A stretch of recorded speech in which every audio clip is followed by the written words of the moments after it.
to little brother. It's day 43 and the time, George, is 6 o'clock. 6 o'clock, Emma. We're still in shock after all of yesterday's dramatic house action. It could be a rough one, so make sure you buckle up, guys. Yeah, we can reveal that Keely has also left the Big Brother house and a brand new entrant has gone in. What? Who? Cryptic am I today? What? All will be revealed, George, in the BBLB news. Oh, wow. Psychologist Jo Hemmings will be trying to make sense of all the chaos left by Keely's departure. They love Jo Hemmings, apparently. And she'll be telling us who now holds all the power in the house. Plus, she has the X Factor and she's here to talk about this week's new task. It's the gorgeous Stacey Solomon. Wow. And Zig and Zag are joining their workshop by BB9's Mo, Luke Mars and everybody. No one that can know! Oh, poor Luke has obviously just seen Bex's new job. But back to last night. Before she took the long walk, Kiva did something all of the housemates wanted to do and beat the little pocket rocket. Not literally, of course. No. Here's a recap.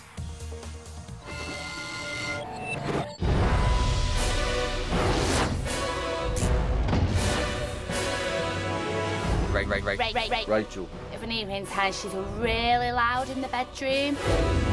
Kiva. Like when you tell your mate that, you know, you've got feelings for somebody and you really like them, you don't expect them then to be jumping on them with hardly anything on and offering your bed to them. I reckon I'll win this, by the way, if I'm up with you, Keith. Make sure you win.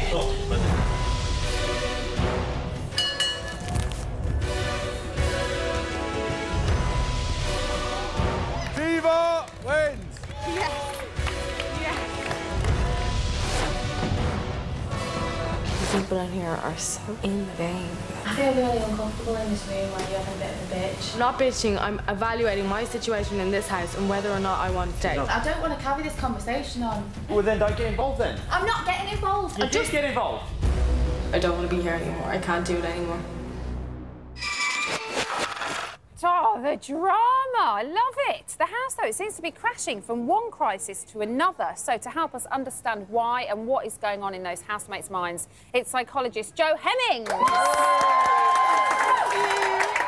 So, Jo, you specialise in human behaviour. Yes. And you're going to explain to us the double bind theory. The double bind theory. Right, now, please explain it to me because I need help. OK, well, hey, I'm here. It's really a sort of communication dilemma, Right. OK? It's when one individual is receiving more than two conflicting messages. So it's mixed messages. It's what we'd understand as mixed messages. Mixed signals. Mixed signals, absolutely. OK, so right. how do you see it affecting our housemates? Well, there's a lot of it going on. I mean, there is no power core in that house, really. There's sadly, no romance in that house. There isn't a sort of... Don't, no, Jo, don't. I know, don't hate me. That's not the words I want to hear. OK, at the moment, there's no romance in the house. There isn't a sort of couple that are kind of holding some of the cards. And there's no clear groups, really, is And there are absolutely no clear groups, which is unusual for the Big Brother house. So what you get is this sort of slightly fractured mixed message, double bind situation where some people have more influence over some of the housemates than others do. Right, OK. So did this have a part to play in old Kiva walking yesterday, do you think? Kiva walking. I mean, absolutely. What you've got there is you had Josie criticising Kiva for flirting with John James because she clearly admitted to fancying him. You've got Kiva sort of finding that disturbing enough because I don't think she intentionally meant to flirt with John James. You've then got Josie saying, well, actually, you know, maybe I'm sort of wrong or I'm sorry. Meanwhile, Kiva goes and talks to John James to resolve it for herself. And then Josie gets annoyed again. Right, and so, actually, it's completely mixed messages for her. There is no way that Kiva could have confronted it, could have dealt with it, could have resolved it. Actually, the only resolution is to opt out of the situation. Right, she did say that yesterday when she was on the show, but couldn't she just have gone and had a chat with her and kind of cleared the air, explained herself and, you know... I think because she didn't really know where Josie was coming from and because of her own personal situation, I just don't think she could stand it. She said in the diary room, this is driving me crazy, I need out. OK, so how does this affect the relationship that's going on between Josie and John James? Because they have no communication as far... Like, Josie kind of tells him stuff and he just goes, what do you mean? No, I don't understand. Bless him. What's happening? Look, I've got to say at this point, and I've said it from the beginning, and it's not my fault, but there is not going to be a relationship between these two. It isn't going to happen. It was never going to happen.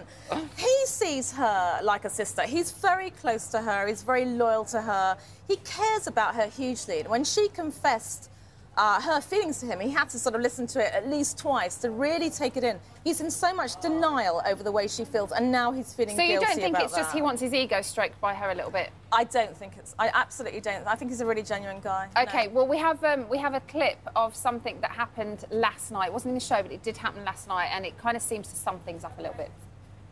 Say if I haven't seen you, or say if I haven't seen you all day. When I find you again, to get like butterflies like I guess I've got feelings, but I'm not attracted to, like, I don't have those sort of feelings. I never really looked at her like that. Oh, he does seem quite sincere with what he's saying. He is. I think he's finding it very hard to get his head around this. So very quickly, let's move on to Steve and Keely. They have a really strange relationship. Yeah, it's very strange. OK, so Keely's obviously seen some of Big Brother before she came in. Yeah.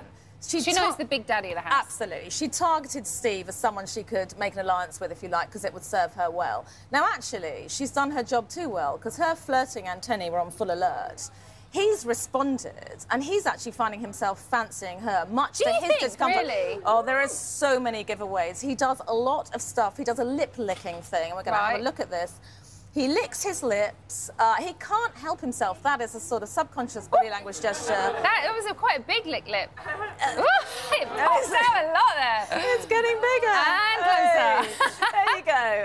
That signifies both nerves, so discomfort and lust. Right, so it's not... You don't think it's kind of a defence mechanism for him?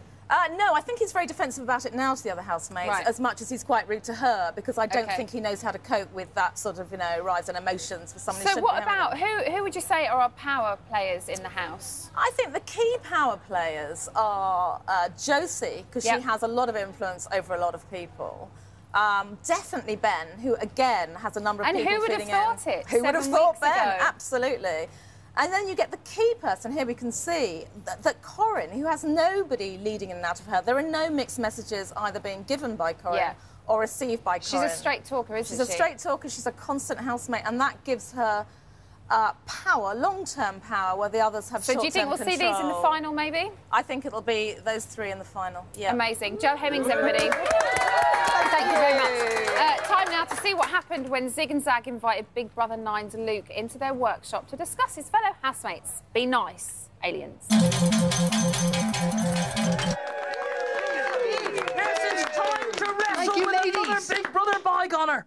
He don't like swearing or smoking, but we like him. Yep. From Big Brother 9, it's Lucky Luke Marsden. Hey! There he is, right there. Now, Luke, you were a former wrestling announcer. Is that a fact? Yes, that's a fact, yes. Could you announce us then?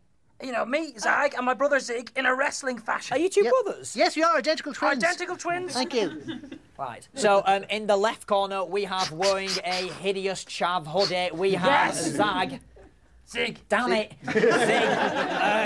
Zig. And in the right corner, see why I've given it up? All right, you don't do it anymore. Yes, you don't do it anymore. No, I don't. Yeah, right. no, never mind. Now, listen.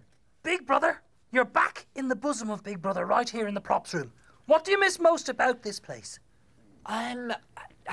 Nothing really, to be honest. Well, that's slightly disappointing. Should we wrap it up here then? No, I miss props to house and stuff, but I don't miss some of the stupid costumes they made me wear. Oh, yeah. All right, what was the stupidest thing they made you wear? Well, that suit, that shiny, horrible, the suit that maybe not look good. Because don't forget, then they shocked us whilst we were wearing those. Oh, that's right, yeah. Now, when you entered the Big Brother house, Mr. Luke... Yeah. Did you have a game plan? Ooh. Did I have a game plan? You sound like Davina. All right. You just said Did you, though? No, like, I think it's difficult. Like, some housemates went in with a game plan in my ear, like, for example, Rachel, who won it. Yeah. And so it worked. Oh. I'll never get over that. People Controversial. condemn me. Every time I'm on TV, I mention Rachel. Yes, I can't get over it. Honestly, who voted for her? Who on earth? Well, clearly. But anyway, I went in there thinking, if I was myself, I could win, and I lost. So basically, you shouldn't be yourself, be someone else. Yes, exactly. That was the lesson you learned. I think the public just don't warm to people who are genuine, honestly. I think they Really? want people who are fake. Yes, Rachel won. Oh, okay. Wow. All right. Right. This Ooh, got a yes. bit touchy, isn't it? Got a bit touchy. Well, you, of course, you were romantically involved with Bex inside the house. Yes, that's That correct. is Now, a true. lot of people didn't think that relationship was real, but was it? It was real on my part. Ah. Now, you dated for a while after leaving that Big Brother, didn't you? A year, yes, a year. A year? Yeah. A year too long as well. I deserve a medal. Wow. Now, look, you famously took a stance against swearing and smoking Yes. in the house. Yeah. Right? And But what- drinking. Yes. And drinking. Oh, right. But what words would you use instead of the more popular swear words? Say, Luke Morrison, if you stubbed your toe. What would you say? I actually said this a lot, and in fact, yesterday I said Yes. this. Oh, bird. Oh, bird. Oh, Like that? Yeah, Bird. exactly like that. Yeah. Quite like that. Yeah, it's quite good.